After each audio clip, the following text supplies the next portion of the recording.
Welcome to another week of movies and maneuvers.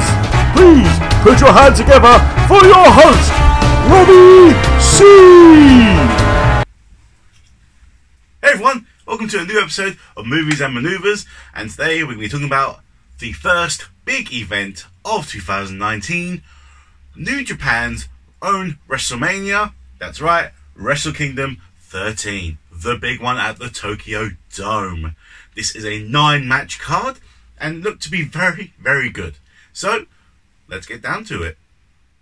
Okay, so the first match on the card was for the Never Openweight Championship, and it was Will Ospreay challenging Kota Ibushi for the title. Yes, now, to anyone, this is a dream match. I don't think these two have ever faced off together. I think they have in a tag match, but I don't think they have in a singles match. And let's be honest, I think a lot of people going into this Kingdom was looking forward to this match out of everything. Why it was the opener, I'll never know.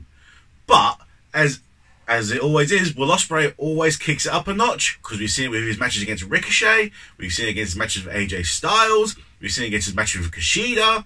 He delivers, especially when in a high-flying situation, especially facing someone like Kota Ibushi, who Will Ospreay has always wanted to face. Now, obviously, these two have been building a story for a few months now, and we all knew this match was going to deliver. Can I just say, that opening sequence was just beautiful. Backwards and forwards. Just lefts and rights and ups and downs and back in time, and just wow. Just this match was just phenomenal, let's be honest.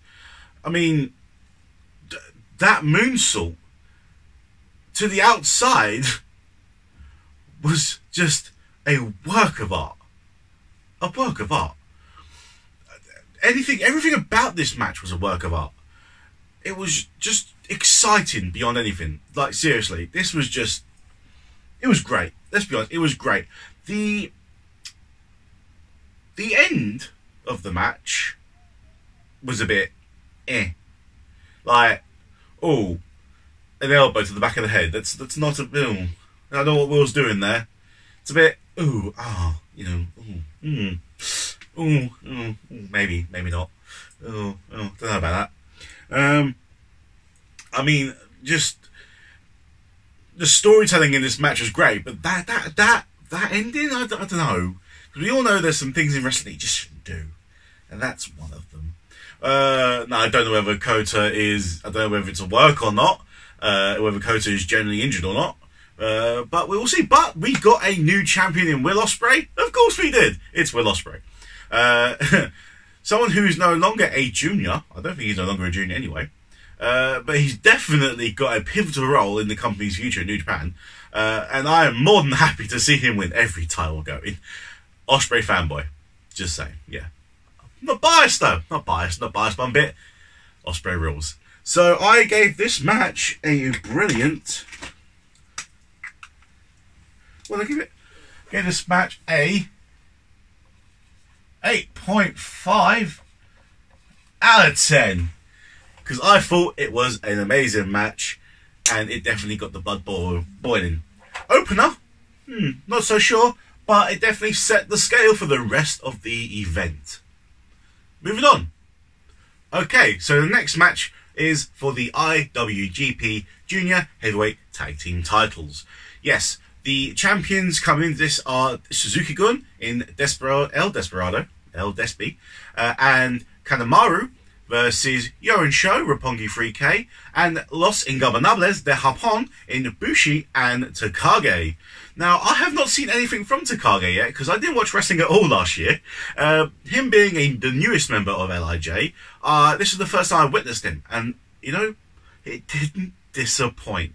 I was very impressed. Looking at the man, you wouldn't think he's a junior. No, not at all. He fights like a heavyweight.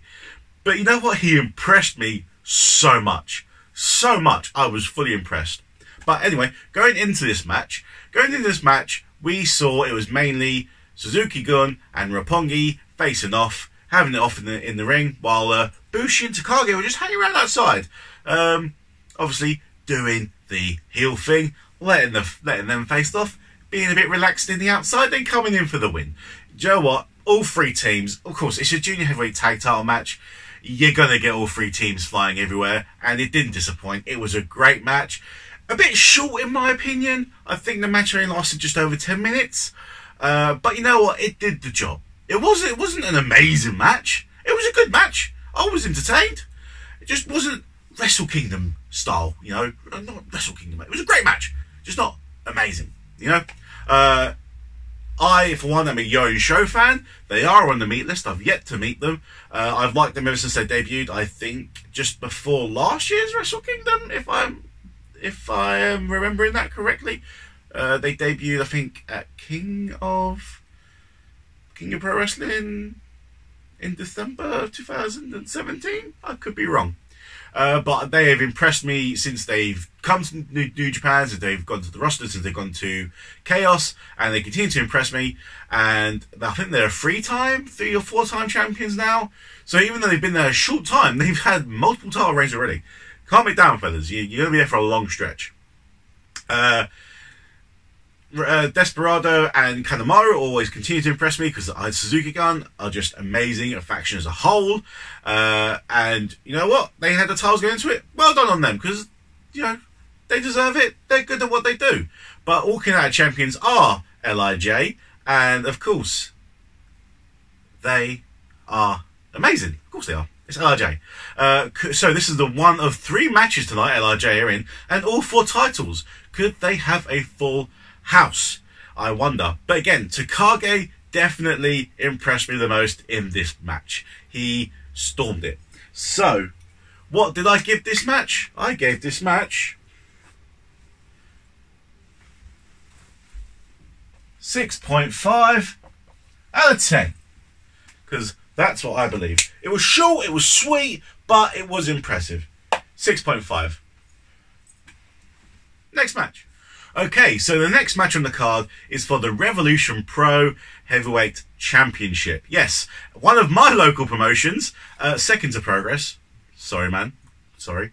And it's on a New Japan card. Not only that, a Wrestle Kingdom card. It's been defended in New Japan before. I think the one time when Shibata held it and he faced Will Ospreay, which was an amazing match, by the way. And, you know, it being a Wrestle Kingdom card definitely elevates it. Come on, let's be honest. You're on the second biggest wrestling pay-per-view of the year. And you're on the card. Come on. Obviously, Andy came in and presented us with the brand new title belt, which was very impressive, might I add. The old belt looked like... I've actually held the old belt. It felt like something... Like it was made out of something that you'd find in a drawer in the kitchen. Stainless steel. It was made out of cutlery, people. Just saying. Sorry. Okay, so coming into this match, Tomohiro Ishii was the champion. I actually witnessed him become champion. I think, I can't remember what show it was, but it was... I think it was a Global Wars UK. Suzuki, I think it was Suzuki Ishii. I might be wrong, back in November, October. I might be wrong on that one. Got Ishii coming into this as a champion. Absolute beast of a man. Against Zack Sabre Jr. Zack Sabre Jr. has been Rev Pro champion, I think, majority of the past 4 to 5 years. I've seen Colt Cabana. When I started going Rev Pro, Colt Cabana was champion, who Marty Scurll beat him for the title. Then Zack Sabre Jr. beat him for the title. Then Shibata beat him for the title. Then Zack Sabre Jr. beat him for the title. Then Ishii beat him for the title. Then Suzuki beat Ishii. And then Zack Sabre Jr. won this match. Zack Sabre Jr. continuously impresses me with his technical skills. The man is, and undoubtedly is, the best technical wrestler in the world. The man is made of Play-Doh. He can literally stretch himself in multiple ways, like Play-Doh. The man is Stretch Armstrong. The match itself, I'm not a fan of technical wrestling. I find it a bit lackluster. I appreciate it because obviously it's a technical skill, but it's not, you know, pop, pop, bang, bang. It's slow. It's not for me. But you know, positive.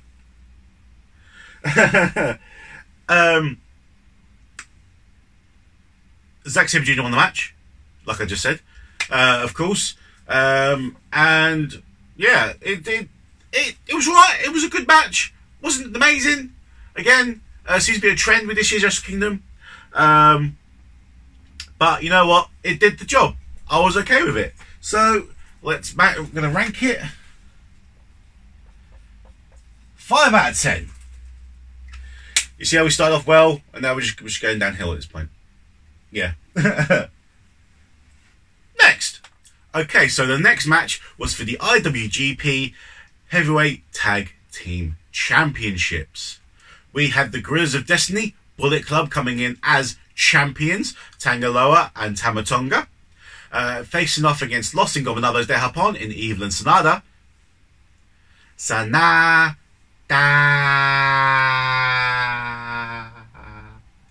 That one. Against the Young Bucks. Now, before I realised about this match, this would be the Young Bucks' last appearance for New Japan before shipping off to All Elite. So, this match was going to be great. In my opinion, on paper, it would be great. Now, what you got to think about this match, look at the competitors in this match. GOD, LIJ, the Young Bucks. To me, these are the only 3 established tag teams in New Japan. That have been like proper on the titles for a long amount of time. Guerrillas of Destiny, I think, are the longest reigning tag champs. You've got the Young Bucks, well, it's the Young Bucks, isn't it? And you've got LIJ, who have held the titles for multiple times over the past 2 years and have won back-to-back tag team leagues. The only other 2 teams in the world that I could think of that made a somewhat decent appearance in New Japan in the tag team league are War Machine, who are now of NXT, and Carl Anderson and Luke Gallows, who are being, you know, lost in the anywhere in WTV right now. This is a celebration of the tag team championships, guys. They knew the Young Bucks were leaving. They now know that the tag team division solely resides on the Guerrillas of Destiny and Evil and Sanada. Because look at all the other tag teams that are in New Japan. They're just makeshift teams. They're not dedicated tag teams. So this was a celebration of that. This is the last time these 3 guys were going to be in the ring at the same time. So they knew they had to deliver. And they did deliver. The match was great. It had its moments. It had its spots. There were some things I noticed about the match, especially the Bucks. They didn't seem to be in the match, especially before the match when they're in the ring waiting for everyone entrances. They seem to be just like there with a look on their face like, yeah, it's the last match, we're leaving, this and that. Positive. No, I wasn't, like, some things about the match weren't great, but it was still a great match. I don't think it was as good as the junior tag match, but it was definitely better than the Rev Pro match. Definitely a watch, especially because it's the Young Bucks' last match in New Japan. We had new champs in LIJ again. That's 2 for 3 for LIJ. Evil and Sanada got the titles once again. I think they've held the titles for the majority of the past 3 years now. Because every time they've come over to England, they've always got them.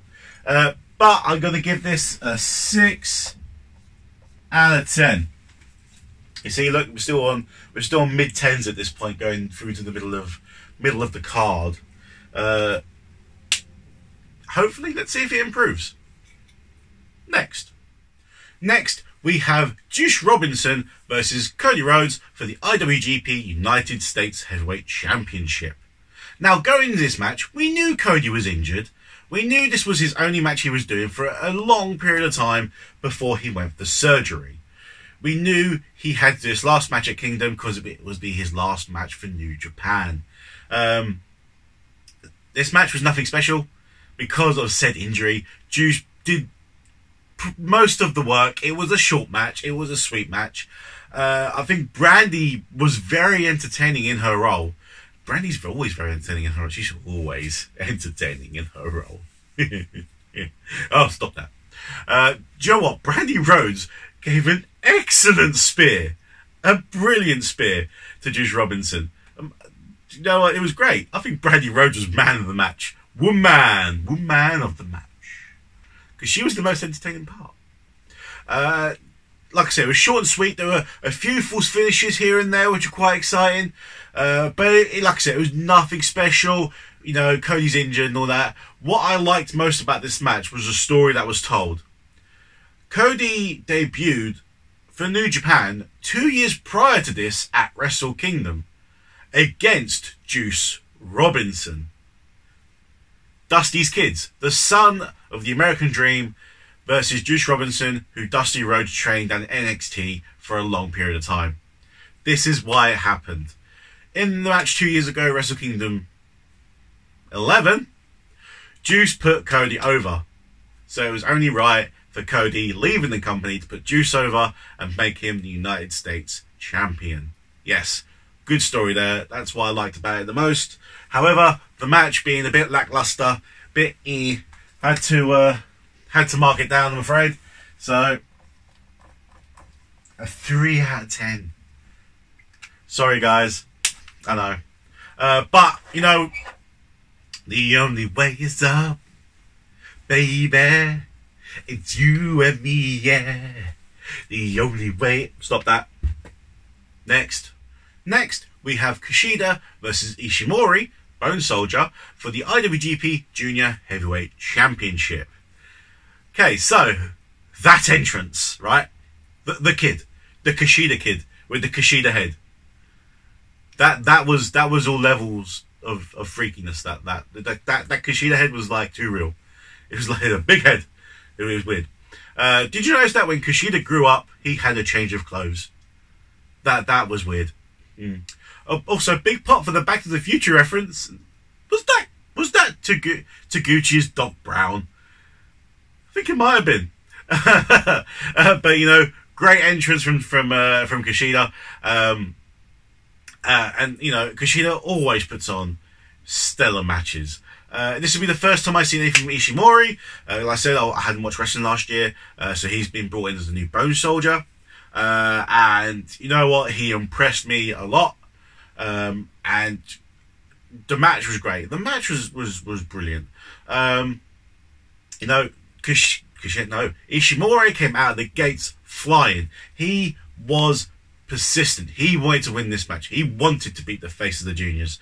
And you know what? He went there. He gave all the offense in that match. Whenever Kushida got a little bit of offense, Ishimori countered straight away. He countered nearly everything that went on. It was pretty much a one-sided match. And I was very much entertained. I was very shocked that Kushida lost to Russia, especially to someone that's fairly new to the company, even though you are in the Wrestle Kingdom main event. But if you look at the junior division, I don't think there's a lot of high-tiered names in the junior division now, especially with Ospreay going up to heavyweight, Skirls going up to heavyweight, Takahashi's injured. I mean, all four of those guys were in the title shot last year at Wrestle Kingdom. So looking at Ishimori to hold the junior division up is definitely a way forward. If they want to go for a double champ, I could see Takagi go for it maybe. Bullet Club vs LIJ, perhaps, if LIJ drop the junior tag titles in the future. I don't know. But Kushida losing this match to Ishimori, I felt was a passing of the torch moment, considering that the next day we find out Kushida is retiring. That is a big blow, I think, not only to New Japan, but to the wrestling world as a whole.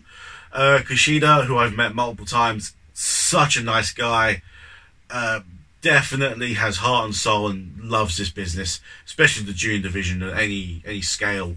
And I haven't seen the Tanahashi match yet, which would be his last match, because obviously I'm recording this like 6 weeks prior, after Wrestle Kingdom, because I need to catch up. But I'm assuming it was an amazing match. I will get to it at some point. But, you know, I just want to say thank you, Kushida, for everything you've done. Because without you, I don't think we'd have the likes of Will Ospreay or Ricochet, or people like that. So yeah, it was a good match. It wasn't a great match. Again, it's the lack of Wrestle Kingdom style matches here. So I went and gave it a 4 out of 10. I know I'm lowing them pretty low, but this is based on my entertainment levels. If it was just a regular New Japan card, maybe, but because it's Wrestle Kingdom, you expect a lot more. So it's a pretty low ranking Wrestle Kingdom at this point in time. Next, okay, so the story going into this next match is that Okada was betrayed by his mentor in Gedo, his friend in Jado, and his protege in Jay White to join the Bullet Club. All three of them just went and joined the Bullet Club. Now, I can understand why. The Bullet Club have lost the Bucks, Kenny, Cody, Hangman Page, Marty in the very near future. They needed some boistering. So all them three have gone to Bullet Club, and Jay White is being pushed as the next big gaijin. Switchblade Jay White's been around for just over a year, I think. I watched a lot of Jay White in his Young Lion days, because he was actually on placement at Rev Pro for a lot of it. So to see him come into this character is just phenomenal. I think he's been a phenomenal guy, you know, and being pushed as the next big name in New Japan. The biggest move you can do is go for the longest reigning IWGP champion of all time in Okada. It's the best move you can do. To betray Okada, to go after him at Wrestle Kingdom, the best move you can do. And you know what? This match did not disappoint. It didn't disappoint. I mean, Okada has the best drop kicks in this business. Seriously, his drop kicks are just beautiful. Beautiful. Beautiful. That looks wrong. Beautiful. Don't do that. Don't do that in public. I mean, Okada's crossbody to the outside was just amazing. Okada is just one of these guys that you can understand why he was champion for so long. And it was just like how... I mean, the fact that Okada isn't in a title picture at Wrestle Kingdom is just astounding, right? The fact that he put over Jay White at Wrestle Kingdom means that Okada lost at Wrestle Kingdom is another thing. The fact that Okada put over Jay White at Wrestle Kingdom means they definitely have massive plans for the kid. And of course they do. Of course they do. How could you not? The man just bleeds charisma and passion. And you know what? If Gator's behind him, and we all know what position Gator holds in the company, you're going to get pushed quite far to the moon and back. This was a great match. It was back and forth. It was brilliant. It wasn't amazing. It wasn't Wrestle Kingdom amazing. Because, like I said, a lot of these matches are not Wrestle Kingdom amazing. But I gave it, I think, a fair 6.5 out of 10. I think that's fair. Considering that it's just a standard singles match, I thought that was fair. I could be wrong. But again, this is how it entertained me. It's not what it's like. All these ratings are not. Oh, this is that. This is like this and that. No, this is what entertained me. My personal opinion. That's all it is. So, next. Okay, so the next match is one of our double main events. It is for the IWGP Intercontinental Championship. Chris Jericho versus Tetsuya Naito. Now, Naito. Now, I'm going to say this, right? This is just one of my favourites. Naito has one of the best, if not the best, entrance music in New Japan. In fact, in all of wrestling.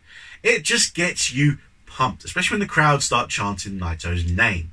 I absolutely love it. It's one of the very few wrestling songs I actually have on my phone that I listen to on a regular basis. However, Chris Jericho's entrance as a whole was truly astounding. Chris Jericho coming down that ramp to his own music was in that gear. It was awe-inspiring. Like, you can't help but just stare in awe at the man as he walks down the ramp. Like, seriously, like, I was watching his entrance and I was getting Undertaker levels of awe. Like, I was like, you know, because of the fact that 10 years ago, I didn't feel that way about Chris Jericho. 10 years ago, I didn't like Chris Jericho. But the more I watched Chris Jericho, and the more I understood Chris Jericho, and the more I listened to Chris Jericho's podcast and understand what he's done to the business, I'm like, wow, that man potentially is the greatest wrestler of all time. So to see what he's doing in New Japan, to see what he's gonna do in All Elite is just exciting. So, about this match anyway. Naito, before the bell even rang, Naito was on Jericho. Naito wanted it. Naito was hungry. Naito wanted a piece of Chris Jericho. He wanted that IC title back. And he was gonna get it. Naito was on the offense miraculously, like from the start. He wanted it, but you give Chris Jericho a slight, just a little bit of slight room, he's gonna counter something and he's gonna be on you. And he was. This was some exciting, really exciting backwards and forwards action. Some of the moves in that match were just brilliant. The DDT on the table on the outside that Jericho gave to Naito was beautiful. The sell from Naito, literally on his head, straight. That was a brilliant sell. That was a stunning DDT. If anyone can replicate that, that was just stunning.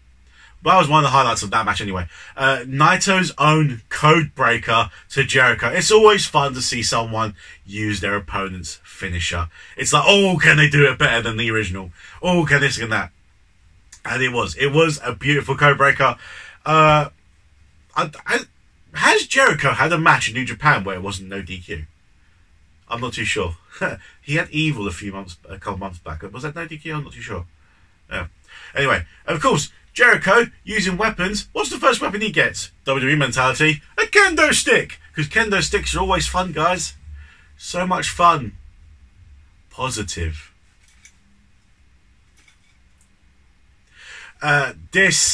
Like I said, this match, that finish was so exciting. This was one of the best matches on the card. It was billed as one of the main events. It was going to be an amazing match, and it did not disappoint. This rejuvenated me in Wrestle Kingdom because it was a bit lackluster up until this point. I was excited. We had a new champion in Tetsuya Naito. Of course, because this, as far as we're aware, this was Jericho's last outing in New Japan because he signed for All Elite. Yes, so Los Ingobernables de Japón, 3 for 3. Every member of LIJ hold a title. Sorry, Takahashi, you're not involved because you're injured. However, saying that, I think he's going to be fit for Best Super Juniors, and he's definitely my guy to win if he is fit by then. It just makes sense, doesn't it? Let's be honest. So LIJ have every belt under the sun that they can go for, and I'm more than happy with that. More than happy with that. Massive LIJ fan. Got the badge. Got the badge right there. Los Ingobernables de Japón. Yeah, no, it was a stunning match. Absolutely stunning match. It got me going. It got the blood boiling. I was very excited. So I think I gave this a fair 8 out of 10. 8 out of 10 is what I gave it. And I hope that's a fair. Maybe 8.5. I might re-review it. I'm not too sure. But for me, 8 out of 10. Next. Okay, next we have the actual main event for Wrestle Kingdom for the IWGP Heavyweight Championship. Kenny Omega versus the winner of the G1, Hiroshi Tanahashi. Yes, Old Man Tana won the G1. How? I don't know. Positive. Okay, so going into this match, we knew Tanner won the G1. We knew he was going to face Kenny Omega. But we knew Kenny was going to go to All Elite. Well, we kind of knew he was going to go to All Elite. But I was still, you know, was All Elite a thing at this point? Was it? Wasn't it? We don't know. But we knew the contract was up. So I think Kenny Omega acted really cocky in this match, especially at the start. I felt like he felt, oh, it's Old Man Tanner. I can beat Old Man Tanner. It's Old Man Tanahashi. Why is he even in this match? I'm Kenny Omega.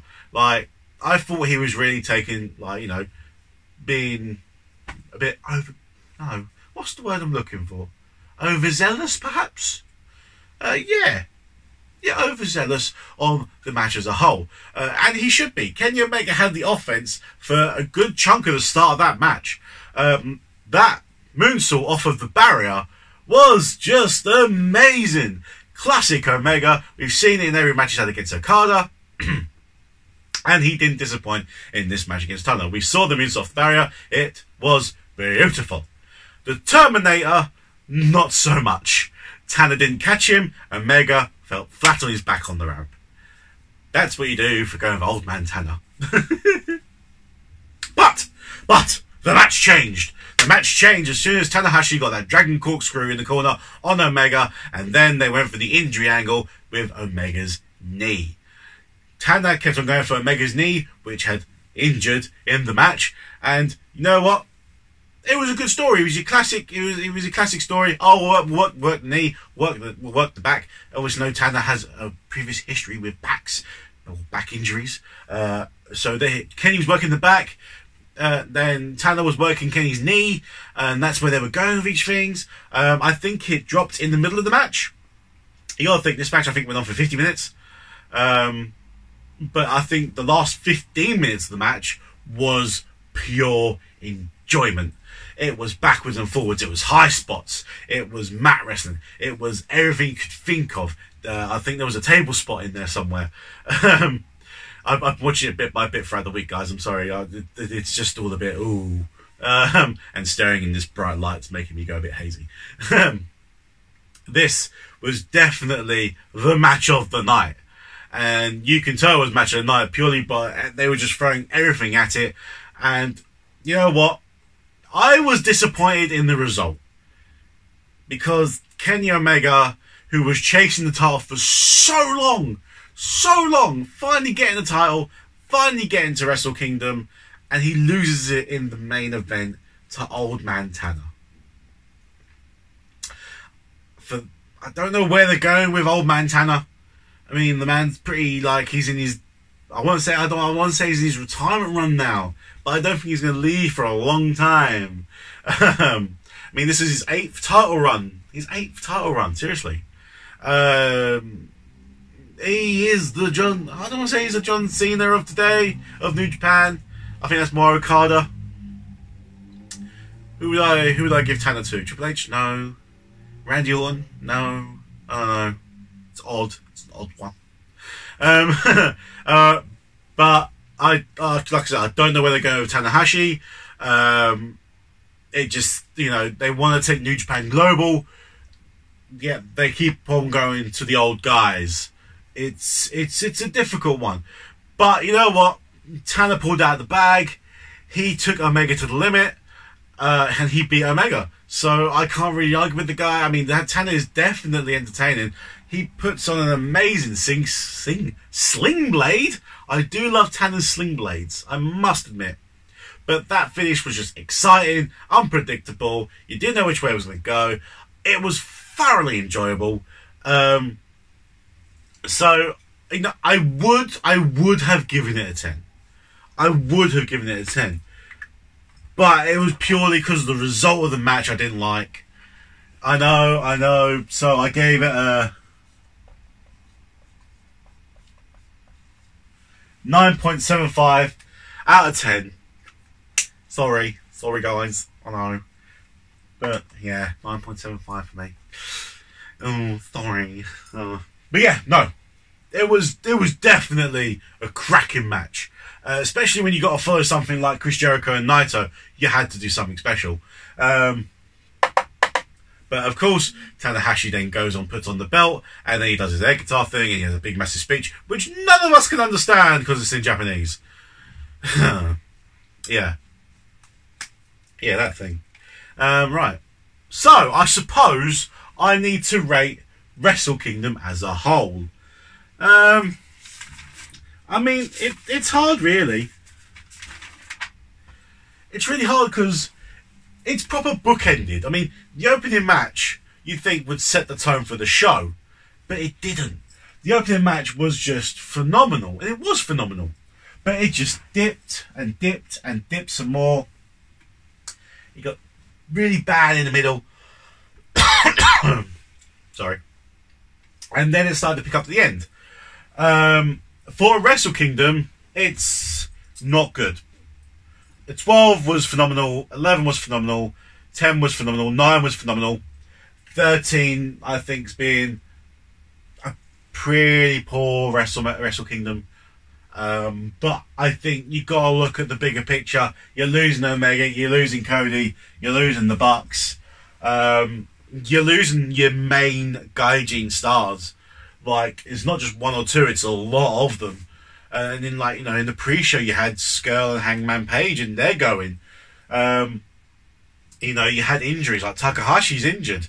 I think you got some more injuries compared to last year. I can't even think of. Yeah. But I really hope, really hope New Japan build themselves up over the next year till next year's Wrestle Kingdom. Considering that next year's Wrestle Kingdom is a 2-night event. Yeah, I don't know how or why or how they're going to pull that off. Clearly, one night's going to be for the IC title in the main event. Next night's going to be the heavyweight. But I didn't think the New Japan roster was had that much depth to be exciting over 2 nights. I could be wrong. Maybe. I don't know. I mean, the Ring of Honor title wasn't defended this year. That's the first time in a couple of years that it wasn't, I think. Actually, I don't think we got any ROH names on the card this year, which is really weird. But yeah. But if I was to give Wrestle Kingdom as a rating as a whole, 7. I give it a 7. I mean, obviously it's the first wrestling event of the year, so I've got nothing to go to compare it to until the next night at New Year's Dash, which will be up hopefully shortly. So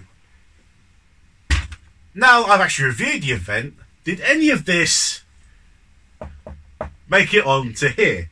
Well, of course it did. So let's go for this blue. Let's go for dark blue. So obviously, New Japan, here we are. So New Japan, I need to obviously put the matches on here, which I thought were the top 5 for the year. I'm only going to do the top 3 because the others are pretty lackluster. So, New Japan. So first is obviously Omega, Tanahashi, Wrestle Kingdom 13. Number 2 is going to be Ospreay, Ibushi.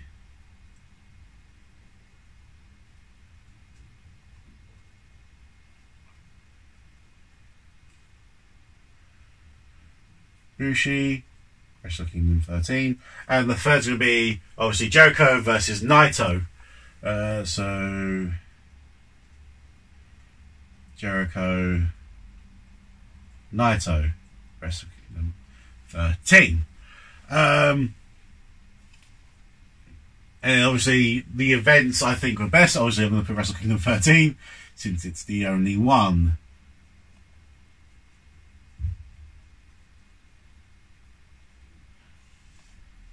And then obviously the top 5 superstars. Who do I put for this? Who do I put for this? Ooh. Who really impressed me? Oh, this is...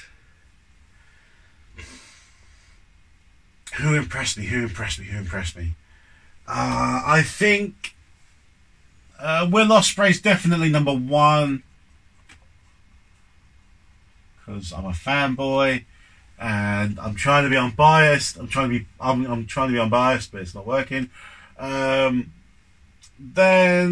I've got to go with Takagi. Takagi. I'll put his full name later when I learn it.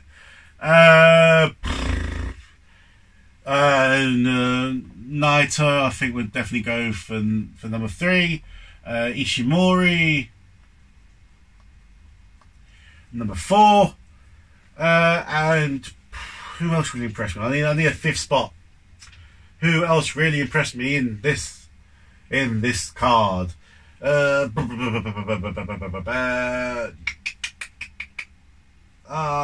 go with... I don't even know. Oh, I know. Oh, how am I not thinking? Chris Roberts. Yes. If you don't know who Chris Roberts is the, well, he's the most well-known British wrestling referee. He has wrestled everywhere around his country, whether it be in Progress, Rev Pro, Attack, Chaos, Fight Club Pro, everywhere, up and down his country. He's Welsh.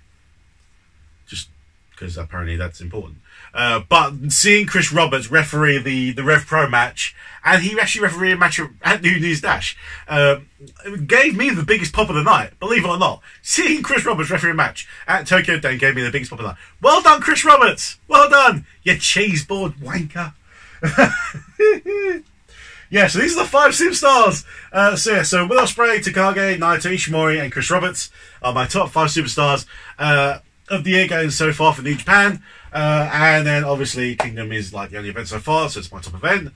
I won't do tag teams yet. And obviously the only 3 decent matches from the card, so that's why they're there. So, going into the DB year-end awards. Do I write anything on there yet? No. No, I'm not going to put anything on the DB year-end awards yet, because it's been one event. It's been one event, guys. Can't do it. I think once I've seen at least one event from each promotion, maybe not each promotion because All Elite doesn't start till May. From each promotion, maybe I will start. Until then, I don't know. So, that's done. That's done. That's not done. So, guys, thank you once again for watching this show, I guess. Yeah. I hope you enjoyed watching Wrestle Kingdom. I hope you enjoyed me talking about Wrestle Kingdom. If you want to discuss anything about Wrestle Kingdom, leave a comment below. Whether you want to talk about any of my ratings, if you disagree with them, if you agree with them, if you want to put any valid points through, please comment below. I will happily reply. Please, no offensive language. Don't know who's watching. And yeah, thank you.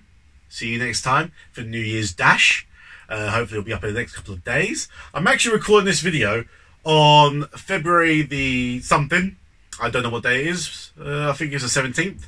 Elimination Chamber is tonight, which I'll be watching tomorrow after work. And then making a video, but the video will not be up for some time because I obviously want to put it up in order.